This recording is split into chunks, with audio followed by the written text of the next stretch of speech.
Andersen. Well, time we get back to this thing. Let's try to figure out our intake setup, guys. Welcome back to channel Andersen, and welcome to my manual swap C55 for those new and old. We have recently, there's Maze with a magnet. We have recently done a intake manifold spacer setup on it, and with doing that, we actually kind of ran out of room. Excuse my neighbor's roosters. We actually kind of ran out of room for our intake. So what we're going to try to do is a little something to provide a little more space, and essentially all I'm going to try to do is adapt this down to 3 inches and then adapt it back up to 3.5 around here. So wish me luck, see what we can do. Alright guys, well, I've started a bit without you, but it's looking like it's gonna work. However, we need one more piece. I should have thought of this the way I had it designed, and Maze is using the magnet to collect metal over there and collect it in a bucket. He's entertaining himself. So we need the same coupler like we used. Don't mind the mess from the door if you watch the last video, or whatever video that was from this point. We installed a door in the back of the garage, but this, we need a 45-degree angle coupler, because this is basically the old setup, like so. We need to replicate that. So I should have thought about that. I thought we would have space to be able to just adapt it straight here, but you can see with just a straight coupler, this is how things want to sit. And this filter, once it's down here, it can't really go anywhere, and with that even sitting like all the way up, it's just still way off. So we need to get this so that this is back here and can join up there basically perfectly. So this is going to work out great, actually. I just need the right coupler, and the good thing is pretty much below that black line, and it will have a lot more flex in it because it's going to be a bigger portion of coupler, bigger piece, and it'll provide a good amount of hood clearance. So I think we'll be in the clear. We just got to get that coupler. So 1 2 3 Amazon order. Oh, and just like that, guys, the Amazon order has arrived. We now have the proper coupler, I believe.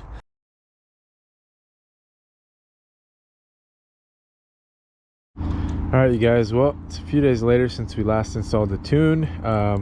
Josh basically said, I think I told you guys in the last clip, but Josh said wants us to drive it, you know, take it out for a good drive so we can really see what those short terms do, and most importantly long terms. I mean, they're staying pretty normal, so we'll see what those do after driving it for a while. But there is a job that I've been avoiding doing, even though it's pretty easy. I need to lower the fuel pump in the bucket, so we're gonna take care of that because me and this guy want to take it out to the park. So C43, CLK, C36 is chilling, and my wife is taking the ML55 out right now to Costco. So it's doing okay. It's just been on daily duties. All right, you stay over here. So mom, because mom can't see you right there. So yeah, let's dive into the fuel pump. All right guys, we only need to get to this side, so I took off the seats, just 2 13 mils right there. And now we gotta get that cover off. A bee. Where is he? Oh, he's already off to a new one. Yeah. We were watching the bees collect the pollen off of the flowers out here. But yeah, just gotta get my, I think there's a 4mm. He's over there? Yeah. Bees, one of the most important things on earth, guys. Look at him, man. He's just drinking it up. If you look at his face, you can see he has like a little straw mouth type of thing. Oh yeah. And he's getting it with his mouth, and then he gets it stuck on his legs too. Yeah. Cool, huh? Yeah. All right, let's get our other bolts out of there. Cap is off now. It's just a little spring-loaded thing. I've done videos on this because you're curious, you can see, but To get this off, I just use hammer and a socket extension. Oh, you want to show him your ohm necklace? Nice. I think it's cool. And then we have our custom setup here. What I think is happening is I put the fuel pump a little too high up with these basically these metal wires that I use to hold it. So I'm going to loosen those up a little bit and just try to push the pump down tiny bit, so that when the fuel tank is empty, or reading closer to empty on the gauge, it's actually got enough to pull from the bottom of the tank. All right guys, all buttoned back up. I got it lowered down a little bit. We're gonna go to the gas station ASAP, so I'll just be mindful to always keep this thing above a quarter tank, just in case. But from what I saw, it's sitting at like a quarter tank right now, and there's plenty of fuel at the bottom still, so yeah, just something to be mindful of. All right guys, ready to rock. Head over to the park, get some gas.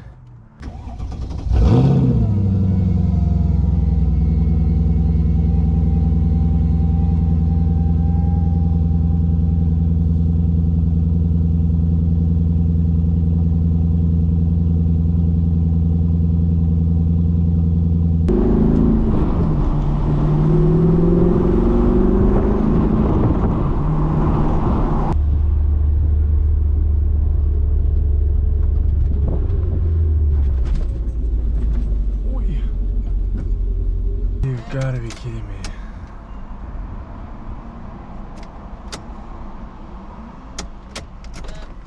What the hell, dude?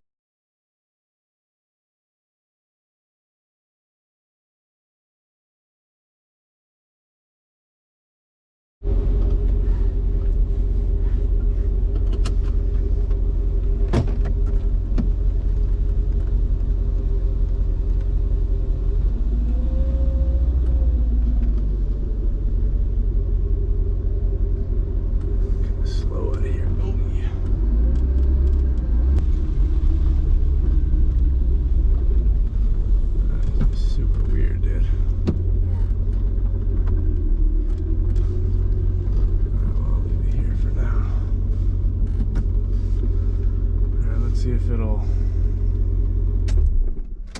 turn back on, and then we'll see if that was for real or not.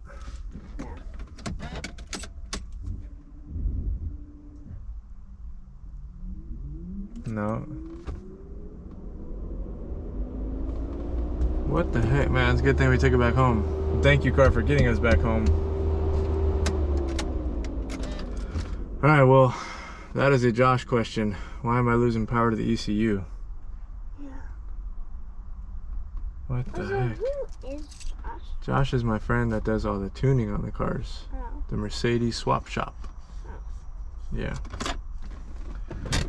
Well guys, this was supposed to be the episode where we dialed in all the little, not even big issues, just easy issues, and took this thing out for a proper rip. It's been a while, to be honest. And damn. It's not the car that I want to label as the non-reliable out of the bunch. This was once my daily driver, but of course we've modified it quite heavily, and with that comes different nuances. But I mean, this is just weird. This is like a fluke, something going on. We didn't touch anything related to that, but again, I'll have to touch base with Josh, see what he thinks, and see why we are getting lost communication with the ECU. All right guys, well, I think I might have some ideas. Spoke with Josh, and it's just normal things to look through for the most part of what he suggested. Check out SAMs, relays, fuses, etc. that have to do with that. But he also said that he had experience with one of his E-classes doing something similar when it had some bad corrosion on one of the grounds, and it made me think, well, hey, our little what's it called, circuit protector is, has been installed for a long time in this area, and it's of course been susceptible to moisture. So what if our connections are not so good? And I can't really show you guys yet, but I'm going to show you in a second once I get the intake off.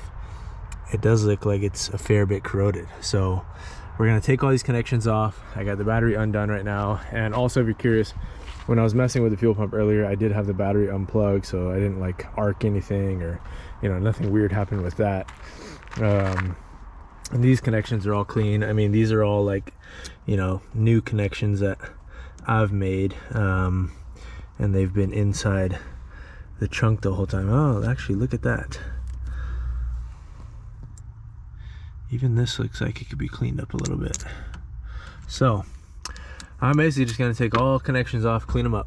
So that is the plan of action right now, but this one especially looks the worst out of all of them. But I'm gonna check everything at this point and just scrub everything up, brass brush, plug everything back in, and hope that we get communication with ECU right off the bat, and that'll kind of tell us we had a smoking gun in corrosion. And I think I showed you in earlier clips of the video, but this is our end formulated intake system, and thankfully it closes just fine with the hood. Like, it's still keeps the exact same design that I had, just reduces the size a little bit and allows us to close the hood easy now. So other things, did I change anything else? No, nothing really. I did that. You guys saw the little blank off plate. I'm gonna get an actual nicer filter for this. This is just basically the stock cabin filter ripped apart and made a sheet out of it. So it's at least blocking a bunch of crap from falling in right now, but not really ideal. So we'll get to that later. But yeah, let me get the intake out of the way, which is nice now because all I do is undo this connection and I can take it all off in one piece, easy.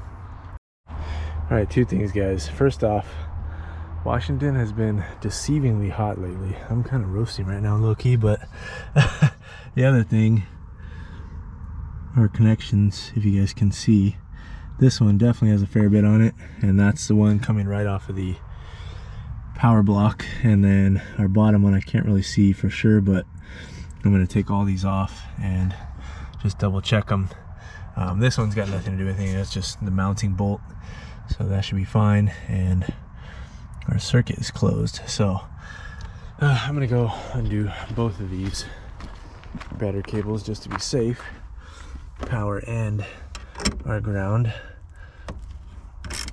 And the other thing is, I was like, okay, maybe it's a battery voltage itself, but this car does not fire up if this battery is not on full gusto, and I had it sitting on the charger for like the whole week, so I don't think it's that at all. Why is this thing so sticky in here? Let me check the connections on that.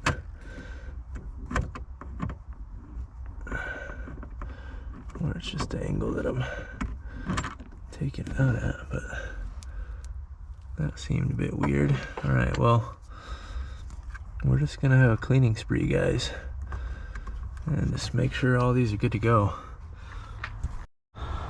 Alright guys, so here's the washer that came off of there, and then the actual connection. So yeah, that's a fair bit of corrosion on here, so let's get this as cleaned up as we can, do the same for the bottom, and then move forward. Fingers crossed. Alright guys, well, I won't call it a win until we start it up a couple times, but everything's back together. And the first telltale sign will be if we hear the fans kick on right off the bat. So hopefully we don't. Let's see what we get. No fans.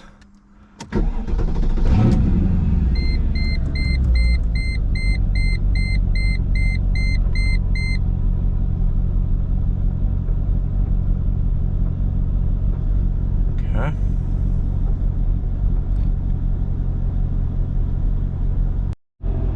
Alright guys, well, still running massively rich on short terms.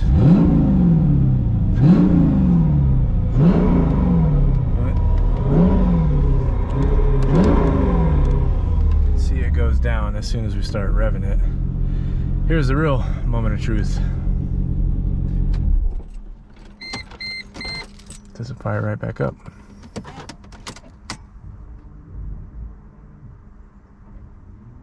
Nope. You've got to be kidding me. Ah, man.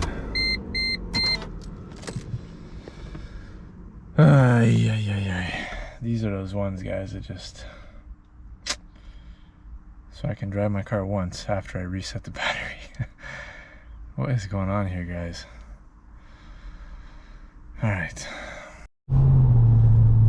Alright, guys, well, as you can see, we are in the C43, and that comes with good and bad news to end the video. Good news is we found out what the issue was on the C55. It was in the tune of something called checksums, which basically just allows for one start in between each battery restart. So that's why it was doing what it was doing, basically a total smoking gun, exactly what the scenario was. Restart the battery, the car would start up, go to start it again, would not allow it just to restart after that. So Josh figured that out. It was just a simple mistake and simple correction. So that's the good news. The bad news is I'm on my way to work. We're in the C43 and I don't have time to do that for today's video. So I'm really trying to get back on track with the Monday, Wednesday, Friday schedule of the videos. So I'd rather just upload this as of now, since we did get, you know, those minor fixes done of getting the intake corrected so that we can shut the hood properly. And then we also got to lower the fuel pump a little bit so that hopefully our gas gauge is reading more accurately now. And yeah, we get to drive it for a second, but plan on the next video that we do with the C55, we need to take it for a proper rip. It's raining today too, so I thought about like uploading the two and then driving it to work, but yeah, it wasn't gonna happen. So that's it. I will catch you guys for Wednesday's video. Let me know what you guys want to see on Wednesday. I have some stuff that I could do for the CLK, for the C36, for the ML55, so maybe I'll put it up as a poll what you guys want to see for Wednesday's video. And then of course I got a bunch of work that I'm doing in the background on the 190E. So I will catch you guys on Wednesday. Thank you guys for watching. Hope you guys had a good weekend. Peace.